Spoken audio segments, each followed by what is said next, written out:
ॐ जटाटविगलज्जलप्रवाहपावितस्थले गले वलम्ब्य लम्बितां भुजङ्गतुङ्गमालिकां डमड्डमड्डमड्डमन्निनादवड्डमर्वयं चकार चण्डताण्डवः तनोतु नः शिवः शिवं तनोतु नः शिवः शिवं तनोतु नः शिवः शिवम्। अभी मैं इसके पीछे वाली वीडियो मतलब इसके भाग एक की वीडियो में मैंने बताया पत्थर के शिवलिंग के बारे में कि पत्थर के शिवलिंग की पूजा का वैज्ञानिक रहस्य क्या है। आज का विज्ञान उसके बारे में क्या कहता है, कैसे उसको वैज्ञानिक लोग मानते हैं, इसमें तो कोई संदेह नहीं कि हमारी वैदिक महत्ता को, वेद विज्ञान को कोई चुनौती दे सके। वैसे अगर बलात्, जिसको हम अपनी ठेठ भोजपुरी भाषा में कहते हैं थेथराई, अगर कोई वही करने लगे तो उसकी बात ही क्या है। क्योंकि एक होता है तर्क, एक होता है वितर्क और तीसरा होता है कुतर्क। तो कुतर्कवादी लोगों से क्या कहना, कुछ नहीं कहना। तो मैं अभी आगे बताऊंगा आपको कि उनके बारे में तुमने बता दिया कि हाँ विज्ञान अभी कहाँ तक पहुँचा है, लेकिन कहाँ तक पहुँचा है। तो इसकी महिमा तो अपरंपार है, कौन इसकी महिमा की गाथा गाए। लेकिन फिर भी वेद में जो कुछ थोड़ा बहुत वर्णित है और जो मैंने अपनी बौद्धिक क्षमता के आधार पर संग्रहित किया है, उसके अनुसार मैं आपको बताता हूँ। अभी मैं बताऊंगा आपको पारद शिवलिंग के बारे में। पारद शिवलिंग, पारा एक तरल पदार्थ है, उसमें या तो प्राकृतिक रूप से कुछ मिल जाता है या भौतिक रूप से कुछ मिलाया जाता है ताकि वो ठोस हो सके और उसको मूर्त रूप दिया जा सके। वरना जो तरल पदार्थ होता है उसका वो जो शोधित करके उसका तरल पदार्थ बनाते हैं, तो वो तो कई तरह के जो है अपने जो बुखार मापने के लिए वगैरह जो है ना, थर्मामीटर और हाइग्रोमीटर, बैरोमीटर, क्या क्या, तो उनमें डालते हैं। तो मैं बताऊं अभी कि जो पारा है, इसका अंग्रेजी में सूत्र होता है मरकरी। मरकरी कहते हैं इसको। अभी आप देखिए, मैं इसको एक और उदाहरण बताऊंगा। मरकरी, अगर इस पर मान लीजिए आपने डाला साइट्रिक एसिड, डाला तो साइट्रिक एसिड का क्षार, जो हाइड्रोक्साइड के रूप में होता है, पोटास, तो पोटास के साथ पोटेशियम नाइट्रेट, पोटास के साथ जब मरकरी मिलता है, पोटास के साथ जब मरकरी मिलता है, उसे नाइट्रेट के साथ बता रहा हूँ मैं, केवल पोटास के साथ, मतलब पोटास के साथ तो केवल घुलनशील है नहीं, पोटेशियम नाइट्रेट के साथ ये मरकरी पड़ता है तो ये मर्क्यूरिक नाइट्रेट बन जाता है। मर्क्यूरिक नाइट्रेट, मैं बता दूं आपको कि जो स्वतंत्र रूप से मर्क्यूरिक नाइट्रेट जो मिलता है हमको,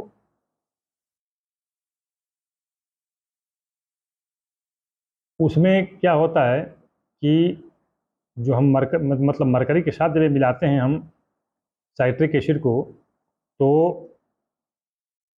जो ही हम साइट्रिक एसिड, समझ लीजिए मैं साइट्रिक एसिड बोल रहा हूँ, दही नहीं बोल रहा हूँ मैं, उससे बनाया गया साइट्रिक एसिड। साइट्रिक एसिड को जब डालते हैं इसमें, इसके इसके ऊपर डालते हैं पोटेशियम नाइट्रेट को, तो पोटेशियम नाइट्रेट के पड़ते ही मरकरी का विभवांतर हो जाता है। विभवांतर मतलब, जैसे मैं सिर्फ ध्यान देगा फिर बता रहा हूँ, साइट्रिक एसिड, दही नहीं, तो विभवांतर हो जाता है। विभवांतर होता है कैसे कि फिर मरकरी जो होता है, जो पारा होता है मरकरी, ये नाइट्रिक एसिड में घुल नहीं पाता है, मतलब पूर्णतया अपना अस्तित्व खोता नहीं है, बल्कि ये मर्क्यूरिक नाइट्रेट बन के नीचे बैठ जाता है। और ध्यान दीजिएगा, ये साइट्रिक एसिड के डालने से इसमें से CO2 नहीं निकलता है, कार्बन डाइऑक्साइड नहीं निकलता है, क्योंकि कार्बन का इसमें कहीं कुछ है ही नहीं। कार्बन का कार्बन डाइऑक्साइड नहीं निकलती है। पत्थर वाले में कार्बन डाइऑक्साइड रिलीज होने की गुंजाइश है, निकलता भी है, लेकिन इसमें कार्बन डाइऑक्साइड निकलने की कोई गुंजाइश नहीं है। अब इसमें क्या निकलता है? नाइट्रस ऑक्साइड, जिसको हम आजकल क्या कहते हैं, उसको हंसाने वाली गैस भी कहते हैं, लफिंग गैस कहते हैं। इसका प्रभाव हमारी वीरणी नाड़ी एक होती है, वीरणी नाड़ी, इसको अंग्रेजी में क्या कहते हैं, अब कुछ नाम है अंग्रेजी में। तो ये क्या होता है मैं बताऊँ आपको कि ये एकमात्र, मैं साइट्रिक एसिड फिर बता रहा हूँ, साइट्रिक एसिड ये एकमात्र होता क्या है कि यह मैटेरियलिस्टिक होता है। मैटेरियलिस्टिक, ये धन संपदा से संबंधित चीज़ों को देने के काम आता है। अभी तो मैंने देने को कह दिया, इसका मतलब कि फिजिकल एविडेंस क्या है, अभी देखिए। जिसको मालूम है कि पारा से सोना बनता है, वो तो कोई ना कोई संस्कार करके कैसे कैसे करके उसका लोग बनाते होंगे जो भी। लेकिन जिसको संस्कार नहीं मालूम है, ये जो मर्क्यूरिक जो नाइट्रस ऑक्साइड है, ये नाइट्रस ऑक्साइड उस विलक्षण क्षमता को हमारे मस्तिष्क, जो पेराबेलम कहते हैं, ये सेरिबेलम का एक हिस्सा है पेराबेलम, पेराबेलम के जो पैंग्विश है, पैंग्विश को ये मोटिवेट और रेडिएट करता है। तो एक तरफ तो कहते हैं कि हंसी भी आती है, चलिए ठीक है, वो तो हंसी आती है, हंसाने वाली गैस है। इससे क्या है कि हमारी जो अन्य अनुभूति संवेदना, बाकी संवेदना, जो हमारा रिफ्लेक्शन आर्क, जो प्रमस्तिष्क के, जो उपमस्तिष्क से प्रमस्तिष्क को जाता है, संवेदनाएं जो भेजती हैं रिफ्लेक्शन आर्क से, प्रतिवर्ती क्रिया से, तो ये जो है सारी संवेदनाओं को ये बंद कर देता है। आदमी के पास और कोई सोच विचार या कुछ पीछे की बातों का याद कुछ नहीं रहता है, कुछ नहीं रहता है, ये बंद हो जाता है। पैंग्विश को ये लॉक कर देता है, बंद हो जाता है। कौन? नाइट्रस ऑक्साइड, ये बंद कर देता है। अभी क्या होता है इससे कि अब हमारी जो, अच्छा, इसकी जो मैं बताया इससे कि इसका जो विभवांतर हो जाता है, इसका विभवांतर हो जाता है, तो अब व्यक्ति के पास इतनी क्षमता हो जाती है। मैं एक उदाहरण, एक तरफ उदाहरण ले रहा हूँ, नहीं तो इसके तो बहुत सारे उदाहरण हैं, बहुत सारे उदाहरण है इसके, कैसे इसका लाभ होता है इसको मैं क्या बताऊँगा, इसकी महत्ता मैं बता सकता हूँ, भले थोड़े नहीं, लेकिन फिर भी मैं एक एक तरह से आदमी के दिमाग में ये आ जाता है, धन संपदा इकट्ठा करने के मामले बता रहा हूँ, ये रहता है कि इस व्यवसाय में इतना धन है, इस तरह से करने से पूरा घाटा हो रहा है, बिजनेस नहीं चल रहा है, तो वो व्यक्ति हमारे लिए लाभकर है या हानिकर है, क्योंकि उसका विचार ऐसा है, उससे किरणें निकलने वाली, उसके दिमाग से आश्रित होने वाली तरंगें ऐसी हैं। इसका तात्पर्य कि उससे संगति नहीं करनी चाहिए, वरना ये मेरे बिजनेस को घाटे में डाल देगा, या इस चीज़ को जो बना रहा हूँ उसको ये बिगाड़ने के प्रयत्न करेगा, या कुछ और ही बात करेगा। और फिर आदमी जो है बिल्कुल सॉलिड, बिल्कुल ठोस तौर पर, बिल्कुल सटीक रूप में उस काम को करता है, उस मिट्टी को खोदता है, उस खान में काम करता है, या उस चीज़ का शोधन करता है जिससे सोना चांदी हीरा जवाहरात या अन्न धन दौलत जो भी मिले। शेष में मैं बताऊं आपको, शेष में नाइट्रस ऑक्साइड नहीं, कार्बन डाइऑक्साइड निकलता है। किसी में ऑक्सीक्लोरेंट निकल जाता है। तो ये मैं एक उदाहरण बताया, लेकिन मरकरी में जो होता है, ये मरकरी में ये एक अलग विशेषता है इसकी। यहाँ तक कि सोने और चांदी के बने हुए लिंग से भी इसकी प्रतिष्ठा है बहुत ज़्यादा उन्नत। क्योंकि मैं बताया, जही में बताया आपको कि पेंगुइस को लॉक करने की क्षमता बाकी किसी में नहीं है, मतलब कोई करता नहीं है, मरकरी से निकलने वाली किरण करती है। कौन? Nitrous oxide. तो अभी ये मैं बताऊं आपको कि ये एक एक एक मैं बताया केवल क्या, साइट्रिक एसिड। इस पर जल की चढ़ाने की क्रिया, मतलब उसकी क्रिया से कुछ मिलता नहीं है। सिंदूर भूल के भी नहीं चढ़ाना है, क्योंकि ये लेड और ये मिल करके ये मरकरी को जो है ना वो समाप्त करता है। लेड इसको बदरूप बना देता है। तो सिंदूर नहीं चढ़ाते हैं इस पर तेल नहीं चढ़ाते हैं, तेल सरसों का या तिल का तेल, तेल नहीं चढ़ाते हैं, क्योंकि इनसे निकलने वाला पदार्थ, जो पदार्थ है वो इससे निकलने वाली किरणों को दूषित कर देता है। मैं भूल रहा हूँ वो तेल का वो जो रासायनिक नाम है अंग्रेजी में, मैं उसको भूल रहा हूँ। वो उसका काम ही है कि मरकरी के साथ मिल करके जहर बनाना, मरकरी के साथ मिल करके जहर जहर बनाना, कापर ऑक्साइड, कापर सल्फेट की तरह, या उसको क्या हिंदी में कहते हैं, उसको हिंदी में क्या कहते हैं, तुतिया, तुतिया की तरह बन जाता है।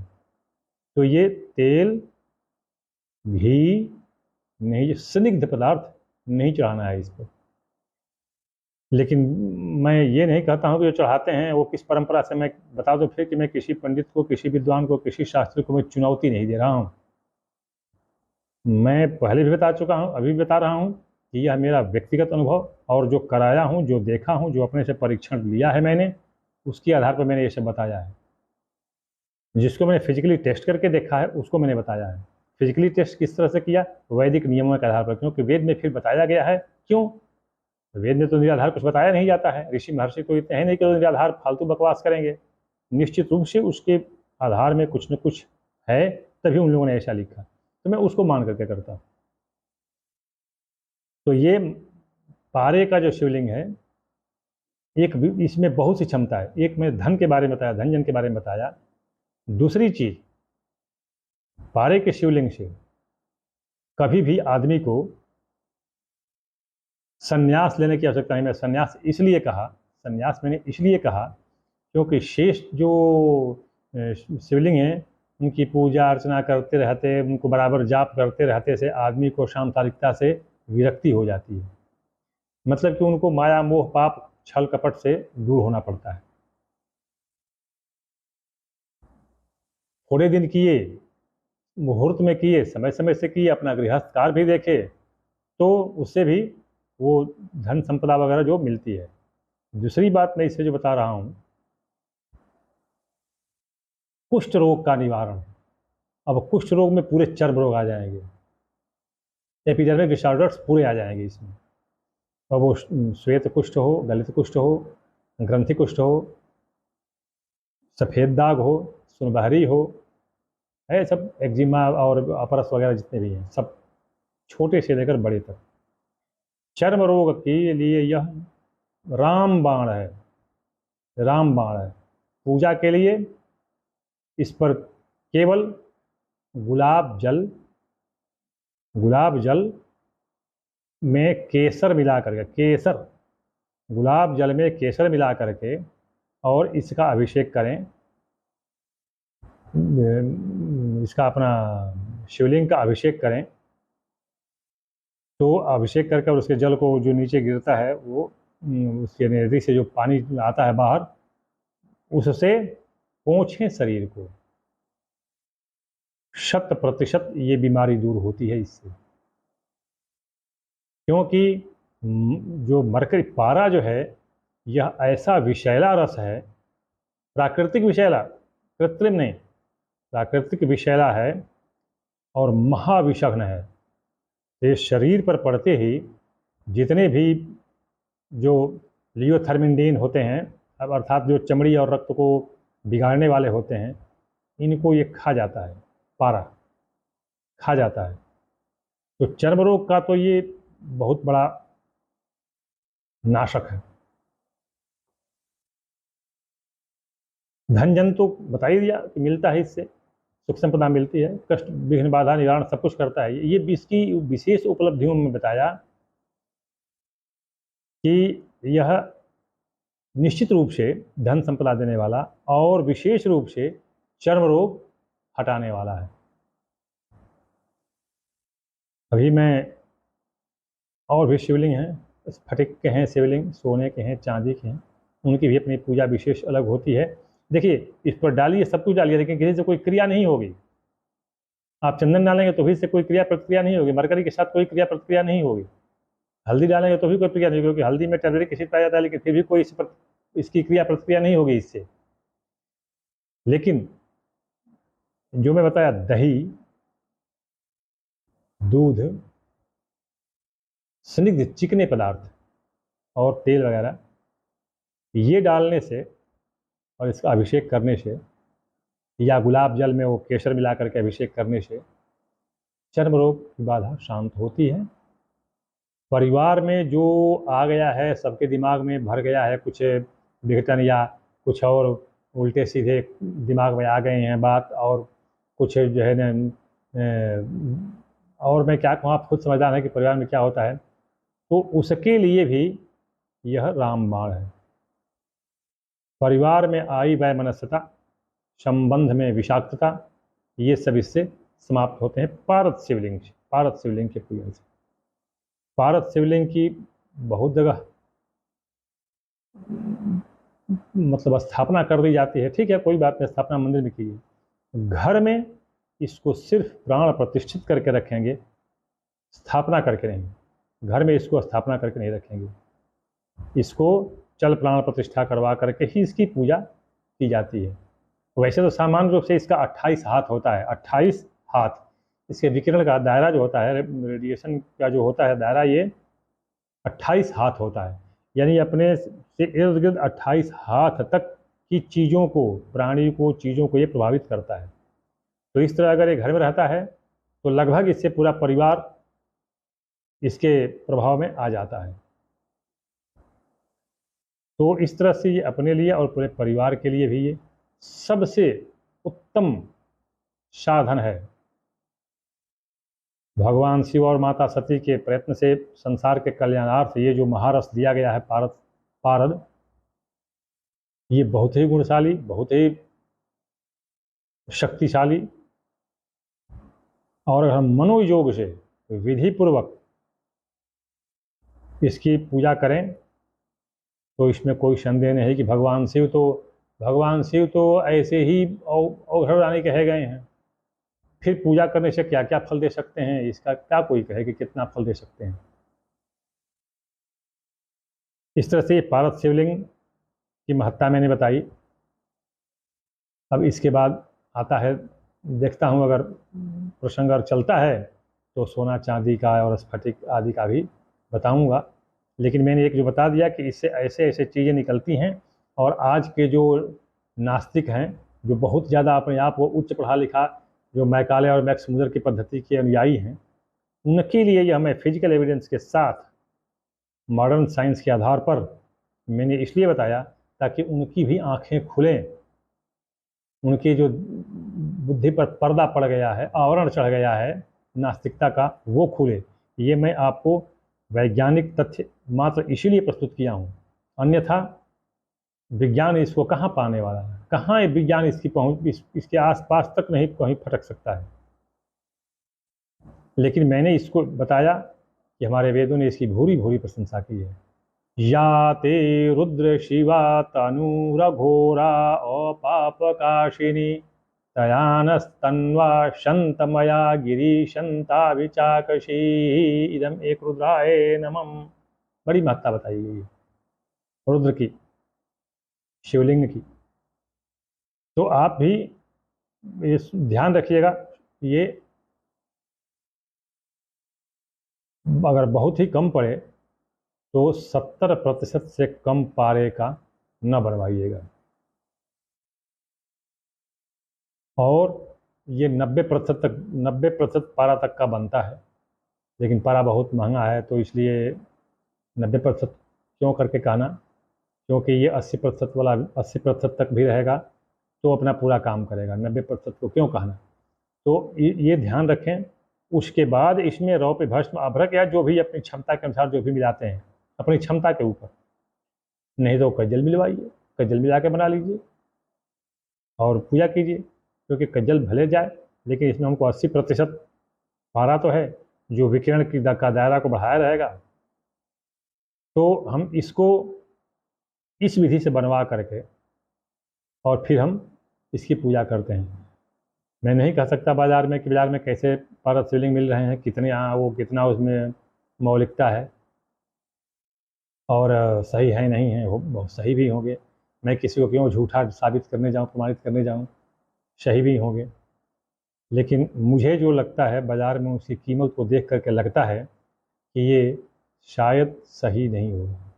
क्योंकि वर्तमान समय में किसी भी फार्मेसी में जाइए, आयुर्वेदिक फार्मेसी में, तो आप देखेंगे कि वहाँ पर मूल पारा मतलब जो हमारे शास्त्रीय विधान से उसको शोधित किया गया है, वो मूल पारा। जैसे पानी में कंकड़ पड़ गया, छान दीजिए, निकल जाएगा। लेकिन पानी में अगर आयोडीन की मात्रा ज़्यादा हो गई, क्लोरीन की मात्रा ज़्यादा हो गई, तो छानने से तो निकलेगा नहीं, उसके लिए कोई और रासायनिक प्रक्रिया बनानी पड़ेगी। तो ठीक इसी तरह हमारा मूल पारा जो होता है, तो मूल पारा होना चाहिए। मूल पारा होगा तभी हमारे शास्त्रीय मान्यता पूरी होगी, शुद्ध पारा नहीं। शुद्ध पारे से जो शोधन, मैंने पीछे भी वीडियो में बता दिया है मैंने, कि शुद्ध पारे को शोधित करने के लिए जो कार्बनिक पदार्थ डाले जाते हैं वो इसको बिल्कुल ही शुद्ध कर देते हैं। जैसे आशुव जल है, जो स्टेरलाइज्ड वाटर जिसको कहते हैं, उसमें कुछ नहीं होता है, कुछ नहीं होता है, मारण मोहन चाहे वशीकरण या उससे नुकसान फायदा कुछ नहीं होता है उसमें, सिट्ठी रहती है केवल गुठली, बस कुछ नहीं होता है उसमें।